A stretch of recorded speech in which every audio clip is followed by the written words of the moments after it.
একদিন এক লোক একটি অদৃশ্য জ্যাকেট পেলেন। জ্যাকেটটি কাঁধে রাখার সাথে সাথে সে গায়েব হয়ে গেল। এই জাদুকরী দৃশ্য দেখে লোকটি ভাবতে শুরু করলো। কিছুক্ষণের মধ্যেই একজন চাকর টেনশনে ঘরে প্রবেশ করলো। লোকটি পুরো শরীর জ্যাকেটে মুড়ে নিল। চাকরটি এদিক ওদিক দেখলো, কিন্তু সেখানে কেবল বাতাস ছিল, শব্দ শোনা যাচ্ছিল, কিন্তু লোকটি গায়েব। চাকরের অবস্থা দেখে মনে হচ্ছিল যেন সে ভূতের কবলে পড়েছে। এই পরীক্ষা সফল হওয়ায় লোকটি পুরো উত্তেজনায় বাইরে বেরিয়ে পড়লো।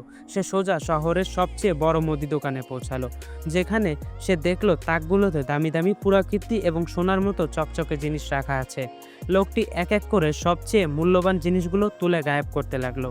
এদিকে দোকানদার যেই পিছনে ঘুরে তাকালো, তার ভয়ে অবস্থা খারাপ হয়ে গেল, কারণ জিনিসগুলো আপনা আপনি হাওয়া হয়ে যাচ্ছিল। অসহায় দোকানদার লোক ডাকলো, কিন্তু অদৃশ্য চোরকে কে বা আটকাবে।